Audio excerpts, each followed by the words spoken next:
What is up? This is the Simply the West podcast, the official home of, among other things, authentic manhood. We'll try to back up that claim momentarily, but first, Blake Molly. Good day, old chap. How we doing? Oh, not too bad. Weather's been great here in Nebraska. Just like last week, we talked about how I love the 50s with a slight wind. It's been that way. Has got a little bit of rain. Sounds like you're gonna have some crappy weather up there in Minnesota, though. Yeah, Huskers-Gophers should be interesting this Saturday with the forecast. We're recording this on Wednesday. Might be the last day we see the sun here in the Northland until June of 2020. So it was a good run. We had a nice couple weeks of fall, but the tables are turning. It's supposed to, in all seriousness, clear up a little bit after this weekend. But it's October, and in the Midwest and the upper Midwest, you can get a little bit of everything. We'll call it October the and April are Northwoods kind of A. the swing months. Yeah, the Northwoods, Minnesota and Wisconsin. It's funny, we both know a lot of people from Minnesota. We've had roommates, both married Minnesota girls, and the geography references can be confusing sometimes. I remember when I moved here, people were telling me I was from the South, having grown up in Nebraska, and I said, "No, I lived in the South in Georgia for a year after college. The South is, the Mason-Dixon line. Nebraska's not anywhere close to that." Oh yeah, and I grew up in Kansas, and that's I mean, even though it might be a little, it's a lot warmer than even here in Nebraska. The wind is what gets you. You still like I remember some of our roommates from Wisconsin. We living in Kansas. They were like, "Holy cow! I didn't realize the winters were gonna be this bad." And it's not even like it's that cold. It's just that the wind gets into every crevice of your body. So if there's one thing that Midwesterners can bond over is that phone call that they call back to their parents and they always ask, "How's the weather there?" So, uh, Yeah, I think every dad in the Midwest thinks he's a weather expert. He's got his radar app, and if there's one thing that Minnesotans and Nebraskans both really like to talk about, it is the weather. So, well, yes, indeed, you heard it off the top. This is the trademark, like Ohio State, official home of authentic manhood. When we say manhood, not necessarily talking about physical achievement or business success. I think real men admit when they're wrong. Your marriage goes better when you admit you're wrong, as we both know. Friendships, business relationships. It takes a man to admit when he's wrong. I, for one, think it's time to admit we might have been wrong, at least in some capacity, about this Big Ten West football race this season. It would appear we're about halfway through the season that Wisconsin's really the team to beat. This thing doesn't look quite as wide open as maybe it did. But my question to you off the top, now that our geography lesson is behind us, am I wrong about being so wrong about the Big Ten West through half the season? um, I won't concede anything yet because it's just getting started. I do think that Wisconsin is probably the best team, but they do have probably, if not the most difficult, the second most difficult schedule out of the entirety of the Big Ten, right behind Iowa, who has to play Penn State this week. So, I mean, and you got Wisconsin, who's playing one of the best defenses in the country, and Michigan State as well. The difference that Wisconsin showed, as I think we saw this weekend against Michigan, is that they have Jonathan Taylor, and that guy's a freak, and he's the reason why Michigan had such a hard time stopping them. We'll talk about this a little bit more, but when you have four turnovers and you only lose 10-3, that's saying something about how good your team, but also saying something how bad your offense is, or at least unable to generate yards against quality opponents. So, uh, whereas Wisconsin, I think they're above average in offense, and they could be really good if they could figure out how to get a little bit more play out of their quarterback. Absolutely. Well, we're going to learn this weekend uh, how wrong we are, to your point, with some of the matchups we have coming up. Most notably, I would say, in a contest that you and I have been looking forward to for some time. For us personally, when Minnesota and Nebraska play, worlds collide a little bit. As we've talked about before, Blake's lovely wife Liz is from Maple Grove, Minnesota. My wife Sarah is from there. Both of us got married in the land of 10,000 lakes and actually were present at each other's weddings. I grew up in Omaha. Blake lives there now. And I will be there Saturday with members of both sides of the family. Some hand warmers, hopefully some caribou coffee, and at some point, I think some Fireball or other very hearty whiskey is going to have to be part of the picture to warm the senses. As a Husker fan, just hoping I won't have to hit the bottle too hard during and after that game, depending Oh how the yeah, state of affairs goes. and as most Husker fans will say, new drinking game. Anytime there's a bad snap, you got to take a shot. So we might be drunk by halftime. Yeah, I don't know if my hands will even last that long, the way the forecast is. We'll talk about it in a minute, but speaking of hitting the bottle, got myself a nice we said that the Chicago craft beer market has been a little bit underrepresented on the Simply the West podcast today. Well, no more. Goose Island IPA making its Simply the West podcast debut. Picked up some of this stuff tonight. If you like a nice solid IPA, you can't go wrong with, when they say in my neighborhood, bring some of the goose. This is what they're talking about, not vodka. As they might say in some other parts of the Minneapolis, St. Paul metro area. But Goose Island's a really good solid IPA, a little bit of a grapefruity finish. Even if you're not a big hops person, it's fairly balanced for an IPA. It doesn't hit you too hard. Can't go wrong with the Goose. Yeah, and I got myself a Thunderhead Brewing Company lager called the Shabins or Shabins lager. And this is based out of Kearney, Nebraska. If you have not been to Kearney, Nebraska, that just means you have not driven on I-80 at all, west of Omaha or Lincoln. And Kearney is really close, about 10 miles north of where my mom grew up in Minden, Nebraska, home of the Whippets.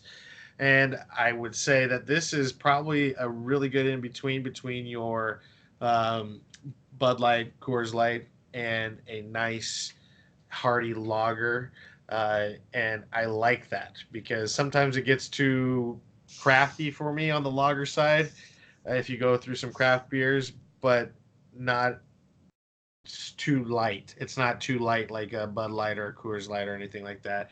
Not that I don't like those. My rule is it's got to be cold and free, and this is at least cold. Words to live by. Well, it's going to be cold here in the Twin Cities when the Huskers and Gophers face off at 6:30 p.m. Saturday. Nebraska at number 4 in this week's power rankings. Not a whole lot of movement in our power rankings this week after last week's games in the Big Ten West. But from where I'm sitting, Nebraska fans should be anxious. I'm anxious. I'm not a betting man like Blake, but I do have a couple of side bets between myself and some Gopher fans here in the Twin Cities. So if Nebraska is not able to emerge victorious from TCF Bank Stadium Saturday, I will be showing up to work in Minnesota gear and potentially forking out for lunch that Monday as well for a gentleman that I have a side bet with. Hopefully he doesn't pick Manny's Steakhouse in downtown Minneapolis. That would not be good for my wallet. But anyway, Minnesota, number 3 in our power rankings, coming off its most complete game of the season, 40-17 homecoming victory over Illinois.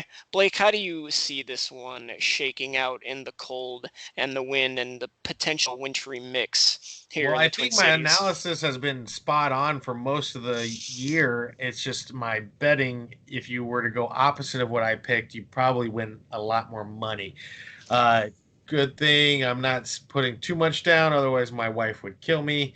But that being said, actually, this score is probably what the score of the Nebraska game would have been if Nebraska didn't shell out 4 turnovers as well, like Iowa did Against the Illini, yeah. against the Illini. What's scary for Nebraska is that finally Minnesota put together a complete game against some weaker schedule, whereas Nebraska still has not put together a complete game Correct. against anybody. And we're going to talk about this a little bit more, but Nebraska, that's the scariest part, is that they have not been able to have any type of consistency out of the offense whatsoever, other than a few players individually. But as a team, as a whole, the defense has been spot on, whereas last year was not that great. They were relying on their offense a lot more. You're just, and the other thing that I really am afraid of more than anything, not that the running backs, for whatever reason, I know that they can be really good because they've been good in the past and they're all the same. They run the read option a lot, and Nebraska, every time they've seen it this year, has not been that great. That's the quarterback and running back read option out of the shotgun. So that scares me a little bit from that standpoint as a Husker fan. But what are your thoughts on Minnesota? Let's see how do you think they're going to do? Sure. I think even you go back to last year's game in Lincoln that Nebraska ended up running away with, primarily on the legs of Divino Zigbo in the second half. But you'll recall Zach Annexstad, the starting quarterback for Minnesota last year, got hurt in that game, didn't play the second half. Tanner Morgan came in. The Fighting Flex started going with some more of that read option, and it gave Nebraska trouble. That was the momentum was starting to turn a little bit in the third quarter until the black shirt defense came up with some turnovers and Divine got his legs going a little bit. That read option is problematic even going back to last year. Annexstad hurt again in preseason camp for Minnesota this year. So Morgan's been the guy all season. I think the term that gets thrown around regarding him is serviceable quite often. He's been more than serviceable in the past couple of games. Looked really good against Purdue going through the air and threw 3 touchdown passes again against Illinois. And now he's got a ground game complementing him like you talked about. Rodney Smith over 200 yards. Shannon Brooks broke the century mark against the Illini. And on the other side of the ball, Minnesota's defense held Illinois to just 91 yards rushing. The Gophers' defense has been finding its footing a little bit. They've had some turnover at some key positions, but guys like Carter Coughlin at linebacker have really come along and are kind of carrying that defense. The Huskers are going to have to get that ground game going. I could see Didrik Mills maybe having kind of a breakout game if Nebraska's going to have some success. He's looked pretty good between the tackles. I think he's got a little better each week and looked a little more comfortable. The Ohio State game notwithstanding, because nobody looked comfortable a couple weeks ago in Lincoln for the Scarlet and Cream. Here's the silver lining for Nebraska in terms of what Minnesota brings to the table. Illinois is probably the toughest team Minnesota's played, and the Lovey Bears are now 2-3 and haven't won a conference game in 2 tries yet. They're ranked 6th in our power rankings. So, again, we're going to learn a lot. Like you said, we're at the halfway point of the season already, which is crazy. But at the same time, we're going to learn a lot more, and there's a long way to go. Starting this weekend as we get into kind of the stretch run of things here. Yeah, and I mean, we're going to talk about this now. Is that Nebraska? The big thing is who's going to be the quarterback? Looks like it's going to be Noah Vedral, who went to my dad's high school in Wahoo, Nebraska. Great Wahoo! name. Yep, Bishop Neumann High School. But he was at UCF with Frost. His first year came last year, sat out, but then was deemed eligible again. Got to play in a few games. I think he still got to keep his red shirt, or I can't remember how that worked or not. But now, and he looked pretty decent for the little bit. I think he was in for the whole fourth quarter. Got them into field goal range, led a drive. Probably could have got a touchdown if they had a little bit more time. Looked comfortable. Adrian didn't, although he was in pads today. Him and Spielman were both in pads, so 2 of their best players on the offense. The thing is, what I'm going to talk about more than anything is the fact that Midwesterners are going to love this because we're like farmers. Nebraska is it's like me. My dad grew up on a farm, and my grandparents are still farming. My uncles farm still. And it's like I came out and said, hey, I'm going to buy a farm. I know a little bit about it. I know that I have to have some good soil. I got to have these good tractors. And so I invest hundreds of thousands of dollars into some GPS equipment, some great tractors, some harvesters, all this different equipment, this top of the line seed. But I didn't look at the ground, and that the ground has to have a lot of work put into it to have good soil. That is where Nebraska is. They don't have good soil, namely the offensive line. That's what produces the crops, that produces that allows for it to get that extra bushel out of every acre, um, with all those neat toys of the GPS tracking and everything like that. If you don't have good soil, you're not going to have a good crop, and that's what's happening. We don't have good snaps. The offensive line is consistently whiffing with any decent players. There's not any type of consistent. It's throwing off the entire offense. Yes, you might have Wandale Robinson. You might have J.D. Spillman. You might have some really good athletes in the backfield like Adrian Martinez. But when everything is off schedule, it doesn't give any of those younger players or any of those talent to get the ball and to actually practice when things are supposed to happen. That is where Nebraska is. They have great talent on the outside, but inside, and that's the problem. Recruiting, it takes 2 to 3 years before most offensive linemen can develop into what they are. That's why Wisconsin is always good, is because all of their offensive linemen are juniors and seniors every year. It seems like. Constant development. And look, a game like this where the conditions are probably going to have some effect, that's when you need very solid line play on both sides of the ball. I think Nebraska's defensive line has been above average to good this season. It'll be a good test for them against a big, but I would argue underachieving Minnesota offensive line. They like to go jumbo. They've got that 400-pound right tackle. They'll bring in a couple 270-pound tight ends and go double tights and run some power. Going to be a great test on that side of the ball. This is a prove-it game for that offensive line for Nebraska. We've talked about the lack of depth, but I'm looking for a guy like Farniok, the captain and starting right tackle. This is a time to make a name for yourself. This is a time to put your hand in the dirt and really step up and prove that this thing can be better than just an inconsistent mess, which really it's been to date. We've talked about the forecasts a lot, looking like upper 30s chance of snow. Perhaps the biggest thing that could play effect, depending on how that precipitation works out, is the wind. 15 to 25 mile per hour winds. We've stood in much worse than that, hailing from Nebraska and Kansas. But TCF Bank Stadium is kind of a weird place to kick and throw. Just ask Blair Walsh for the Vikings when they played there a couple years ago, an infamous missed kick in the playoffs. I remember when the Vikings were playing those outdoor games at TCF for a couple years. Wasn't uncommon for the Vikings kickers to kind of have a rendezvous with the Gophers kickers to talk to them about the way the wind works in that stadium. It actually faces east-west, so depending what end zone you're in, you can see downtown Minneapolis behind the end zone, and the wind kind of whips around in that stadium. So kicking and special teams have been an adventure for Nebraska all year. You hope that doesn't come into effect. But speaking of special team adventures, we haven't even mentioned it yet, but a last-second field goal to beat Northwestern last week. Was it pretty? Absolutely not. Did a lot of facets not go very well for the Huskers? Absolutely. But if that game showed one thing, it's that Nebraska's learning how to win, at least in some increment. That's a game Nebraska loses the past several years. It just is.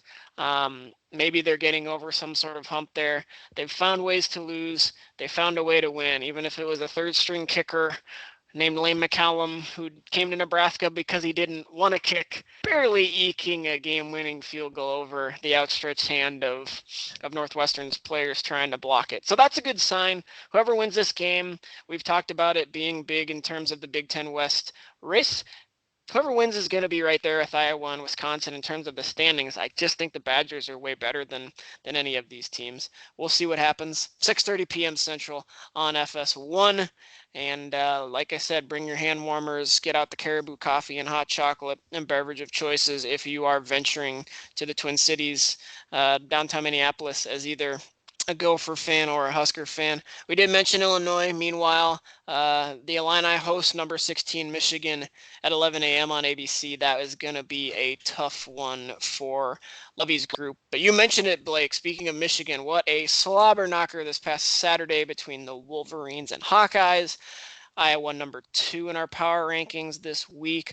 Harbaugh's boys eked out a hard-fought 10-3 victory in Ann Arbor. As you said, Blake, that offense for Iowa, especially on the road, just has been inconsistent at best and downright incompetent at worst the past couple of years with Nate Stanley under center. What did you see in that one between Michigan and Iowa? Well, for Iowa fans, I think that more than anything, just welcome to the way Nebraska feels when they see lesser teams or at least teams just dominate an offensive line. Michigan Michigan's defensive line was able to, in passing downs, get after Nate Stanley all game long. But really, it was some really questionable play calling. If you look at the statistics, other than, I mean, they were about even on the yardage, but they had like 10 more first downs than Michigan. They had higher time of possession. Michigan did a great job of fixing their run fits. There's a great video on BTN on YouTube from Urban Meyer. He was showing how they had good run fits and spilling to different defenders and all that stuff. It was really good from that perspective. So if you want to look more, go to YouTube, BTN. Did you just give Urban Meyer a compliment? Oh, hey, you know what? If anything, Urban Meyer is a really good coach. I mean, say what you want about his personal stuff or maybe his style as far as the way he runs a program. When him as a coach, he knows his stuff more than anything. I'm being a bit facetious. You don't have to backtrack. It's okay. Well, and I mean, it would after watching this game again. If I was an Iowa fan, this would be probably one of the most frustrating games. 4 turnovers, and yet they still were in this game. There was a ton of. They got across, and that's the other thing is they were across the 50-yard line, and then boom, boom, boom.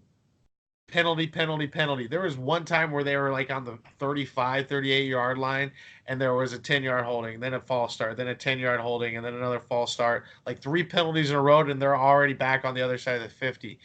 Couldn't even get. I mean, that's the crazy thing is they couldn't get into field goal position to even get a chance to get some more points. Because imagine if they would have been able to get 3 more field goals at those times that they got in there, they would have won this game. Michigan, their offense is it's not that great, but honestly, Iowa's defense is just as good as Wisconsin's. That's the other thing is that it's just as good as Wisconsin's defense. From a coaching standpoint, it just looks. I would be really frustrated, and I don't know if it's Brian Ferentz or Kirk Ferentz or who's holding back who, but they always talk about with Sean McVay about how all of their runs, a play action pass comes off of it that looks exactly like the runs, or and vice versa. That's not happening with Iowa. None of their play action looks like their run, and none of their runs look like it's going to be play action. There's no guessing really from that standpoint. They're not fooling anybody. But here's the thing. Nate Stanley was resulting to throw 50-50 balls a few times, and these Iowa receivers were going up and getting it. So if they could figure out a way to get a little bit more consistent and have a better play calling from that perspective, Iowa's a dangerous team. They could beat Penn State this weekend. I wouldn't be surprised. Penn State ranked 10th in the country. That's been a surprise. On the east side of this conference, Nittany Lions are 5-0, turned a lot of heads this season. The quarterback Clifford has kind of become a human highlight reel. I don't know where James Franklin gets these quarterbacks, but they've done a great job recruiting really across the board, and that program continues to be a well-oiled machine. So Iowa can't sit around feeling sorry for itself. Does have a chance to earn a victory, and you beat the number 10 team in the country. That Michigan game seems like a distant memory. 6:30 p.m. on ABC Saturday. And speaking of Penn State coming off another mammoth conference victory, this time at Purdue's expense, 35-7 in Happy Valley this past Saturday. Boilermakers remain 7th and last in our power rankings. All of a sudden, 1-4, looking like they're kind of taking a big step back this season. Obviously, the injuries haven't helped. Well, we'll talk about more of this, but like when it comes to recruiting, is they can still recruit through a season like this, because I think it was expected, maybe not to this level, because there's been some injuries with Sindelar and even Rondale Moore being out. But if they can recruit through this and get and replenish their offensive and defensive lines, which were decimated by graduation over the last year or two, if they can recruit through this, We didn't expect them to be this bad, but it's really mainly due to injury more than Yeah, anything. They're just thin. Uh, yeah, they have good talent, just not a lot of it. sure. So And we talk about, sorry to cut you off, just each, I think you're alluding to it. Each of these programs has a ceiling, and Purdue's does not entail being right there for the division every single season. It's going to go in cycles and it's going to go in waves. But I would agree with you. They have the right people leading that program. We've sung Jeff Brom's praises multiple times on this podcast, and I'm sure this isn't the last time we will. And like we said, there's a lot of season left. Got to ride the tide out, try to get hot, get on a run, and feel good going in toward the end of the year. A bowl game not completely out of the question for them yeah, I yet. mean, and I think that's what's exciting about the Big Ten West is that there's just so many different really good coaches that can actually, for the most, I mean, you don't say Paul Christ or even the funny thing is Paul Christ and Kirk Ferentz are probably the least heralded recruiters, and yet they're the consistently at the top of the Big Ten West so far. Absolutely. Boilers host Maryland at 11 a.m. on BTN. Who knows what'll happen in that one? Maryland has been so schizophrenic this season. You just don't know what Terrapin's team you're going to get from week to week. Maybe a chance for Purdue to start gaining some momentum here the back half of the season. Yeah. Northwestern, meanwhile, number 5 in our rankings. Wildcats are idle this week after that tough loss in Lincoln. They'll be revving up for a Friday night game against Ohio State on October 18th. And the crazy thing, Blake, is I wouldn't be surprised if they kept that close because it's That's what they do. Northwestern. What a tough schedule for the Fitzes, though. Really impressed with that Wildcats defense. Again, if you're a Husker fan, one way to spin it is the Huskers scored as many points on offense against Northwestern as Wisconsin did. Um, they just, like we said, very solid, very consistent team. I was kind of surprised at how many penalties Northwestern committed. All we talked about, we've talked about to date is how the Wildcats don't beat themselves. Um, Speaking of drinking games, maybe take a shot every time you hear an opposing coach say that throughout the season. But Northwestern a little undisciplined. They'll have a chance to clean things up and get ready for Ohio State here on October 18th. Yeah, in Northwestern, I did see some tendencies that I'm pretty sure some other Big Ten coaches are probably going to see. So it'll be interesting to see how they adjust for the middle of the season. But they will. That's what they do. They muddy it up. They keep it close. It'll be a really good test for Northwestern because they do have, or for not Northwestern, for Ohio State because they're going to see probably the most disciplined defense, not just from and they have some really good talent. Patty Fisher and Dan Graziano are really really good. They're going to be playing on Sundays, and I think they have some other guys that'll probably be playing on Sundays as well on that defense. And it'll be interesting to see if Northwestern expands some of that quarterback run game that they got going against Nebraska, who does not have a bad defense, although they got killed by Ohio State. Yeah, they're not an exclusive company there. Even look at what Ohio State was able to do against Michigan State.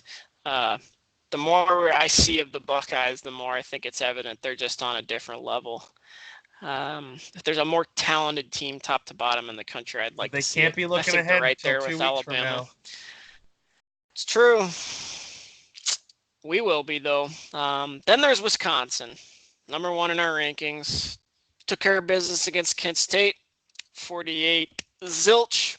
Jonathan Taylor scored 5 touchdowns. Yada yada yada. Right? It's not like we learned a whole lot from that game, but we are going to this Saturday at 2:30 p.m. on Big Ten Network. The Badgers haven't seen a defense quite like Michigan State's yet. Even after surrendering over 500 yards to Ohio State in that 34-10 loss, the Spartans rank 7th nationally in total defense. So this is going to be a great test for Jonathan Taylor for that offensive line, and we'll see where Jack Cohn is too, the guy under center for Wisconsin, what they're able to do with him. Of course, Blake, who's number 1 in total defense, that would be Bucky. It's going to be a fun day of football this Saturday, and I'm really looking forward to this game. It should be a great matchup. Oh, the Badgers, they're fierce on defense, eh? Yeah. Oh, that they are. There's Yes. no doubt about it. they might not be anything special on offense other than Jonathan Taylor, like we talked about. And that offense really does, after watching that Northwestern game, even the reason why Northwestern was able to muddy it up, they kept them off schedule. They were in second and long. They didn't have they sold out on the run. And for whatever reason, Jack Cohn, I mean, it was crappy weather, so Jack Cohn didn't throw the ball as well as he had in previous games. So it'll be really interesting to see if Michigan State will be able to get Wisconsin off schedule, and if Wisconsin throws a few curveballs at them to stay on schedule.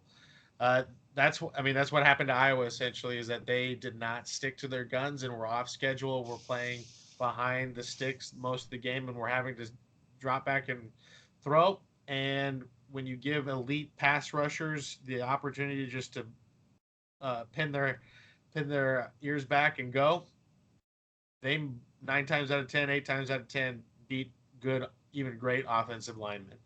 So we'll see how Wisconsin fares. I still think that they have a better offense than Michigan State. I think they're both.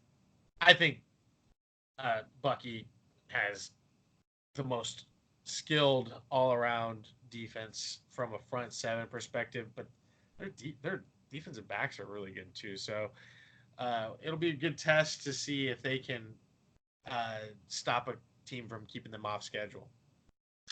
It'll be an exciting afternoon, no question about it. That brings us to our stories of the week. I'll go first this time, Blake, if that's all right with you, and I'm going to take the low-hanging fruit from this past weekend. That is the story of Mr. Lane McCallum, that backup to the backup kicker who hit the game-winning field goal against Northwestern. Lane grew up in Norfolk, Nebraska, great community northwest of Omaha. Can we settle a debate here? It's Norfolk. It's Norfolk. There is no R in the second syllable. I know that it stands for the northern fork of which river is it that runs through there, Blake? Is it the Platte? It's the North Fork of a river. I think it's the Elkhorn, actually. Someone can look that up and correct us and tell me how I've gotten away from my roots, not knowing my Nebraska rivers. In If any you are from case, Nebraska and you say Norfolk, though, it is not correct. I agree to disagree. People from Norfolk say Norfolk. Right, that's because it's wrong. In any case, Lane from Norfolk went to Air Force. He was a scholarship kicker there, and says he essentially got bored. And talk about being a man enough to admit something. If you've ever been to a college football practice, the kickers don't do much. They get into the special teams, team scrimmage type situations and do some kicking. They'll kick a few balls around off to the side to keep their legs fresh, and really other than that, they don't do a whole lot. So he essentially said he was getting bored and wanted to get back to playing a scrimmage position so he could essentially participate more in practice and in games. So came back home, walked on at Nebraska to play safety, and allegedly kept his kicking exploits secret from the coaching staff. I'm not sure how you do that when you were such a high-level kicker in high school at Norfolk, but essentially he was a safety, and then this season happened. Barrett Pickering gets hurt, backup Jorgensen gets hurt. So they basically called on McCallum to come in and said, like, we need you to kick. We're running out of options here. He'd been kind of in and out kicking in a couple games before Northwestern. Obviously, doinked one off the goal post in the second half against the Wildcats, but actually had a 35-yarder, his other kick in that game, that looked great. He absolutely nailed that one. So he's got it in him, and probably the guy moving forward here. There hasn't really been a whole lot of clarification on what's going on with Pickering, but when you hit a game winner in a game like that, becomes the stuff of legend, and Norfolk had to be a fun place to be on Saturday. But get this. This is a tweet from Fellowship of Christian Athletes, Nebraska, and it's a quote attributed to Lane McCallum. Going out on the field in Memorial Stadium is incredible, and with my eyes focused on Christ, I have no fear of the outcome, because I know that no matter what, God loves me, and my future is with him for eternity. kind of shows what that young man is all about. Take it or leave it. But a cool story for him, and we'll see what happens with Nebraska's kicking situation moving forward. But a great story and a great win for the Huskers as they again try to figure out how to win a little more. Well, and of course you got to remember that Noah Vedral is technically they both actually gave him and McCallum both gave up scholarships to come back and walk on Nebraska, and they both put them in Nebraska in position to win that game. My big thing for this week really is all about recruiting because if you look at, I mean, we have a little bit of a false 5-0 from Minnesota. I don't think anybody's under the illusion that Minnesota is a top 10, top 15 team even. They're kind of like that guy that just picked up Tetris and was figuring it out on the easy level. But as it starts getting a little bit harder and starts playing some harder teams, he might get past a few decent levels. But as soon as it gets hard, it starts to start crashing down a little bit. And it'll tell us a lot about how good this recruiting and how good this foundation from a culture standpoint, how they're going to push through a tougher stretch as they play a little bit tougher stretch here over the next couple of weeks. You know, Nebraska being probably their toughest opponent since they've started. Not saying that Nebraska is as tough as we thought they were at the beginning of the year. And then you look at Nebraska; they have they had a top 15 recruiting class this past year. But as we said before, the offensive and defensive linemen are not going to play for 2 or 3 years. They don't have the bodies yet. It takes years to put on really good lean muscle.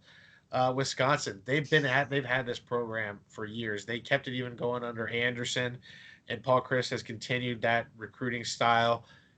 They they are the only team with less than 10 recruits on their roster with at least 4 stars in the top 10. Everybody else had in between the 35 and 50 and 60. Alabama had like 59, and Clemson was at 40, and then Oklahoma had so many. And there's a Ohio really good, State has 59 or 60 this year, I think. yeah. And so I mean, there's a really good graphic. It's floating around Facebook.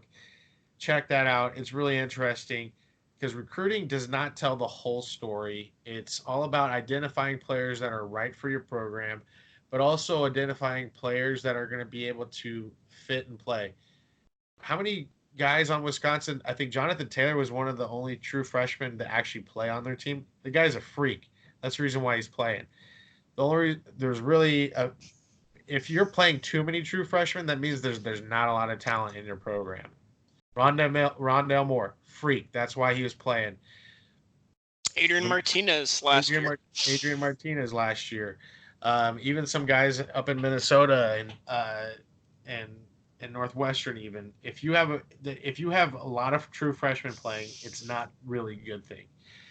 So it's just really interesting to see how we're gonna how these coaches are going to fight that, because I actually disagree with you. I think Purdue actually has a little bit higher ceiling than most people think because they are in that Kentucky, Illinois, St. Louis corridor where they could probably steal a few people out of there. They might not be able to get a top 15 class, but a top 25 class would be something that you could see them shooting for a lot more. Wisconsin, if they could figure out a way to maybe get some more of these high-level skill position players and even higher-level quarterback play, you can see how much better they'd be. Same with Iowa. If they could figure out a way to have – I mean, really the only difference between Iowa and Wisconsin, other than maybe a little bit better run offense from a play calling and schematic perspective from Wisconsin, is they have not had an elite runner. They have not had an elite running back. Yeah, they've kind of pieced it together back there past few years. I mean, when's the last? I mean, I don't remember a running back going in the top 3 or 4 rounds for Iowa. Yeah, there's not a whole lot of names that stick out. Wadley a couple years ago was pretty good. I'm not sure whatever happened to him, but he wasn't a top-level talent for sure. Well, because you had Monte Ball, you had Melvin Gordon. Had nowhere near the level of what Wisconsin has turned out. It's there's no comparison.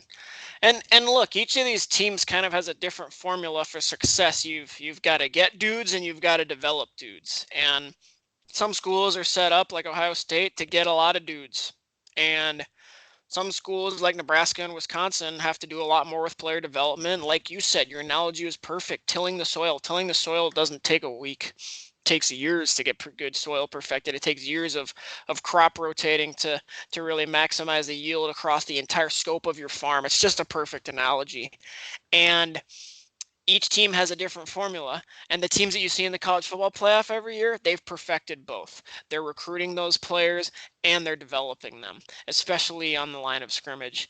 That's why this thing remains so wide open. You've got some smart people at the top of these programs, and it's going to go in waves and it's going to go in cycles. So it should be exciting to follow here for years to come.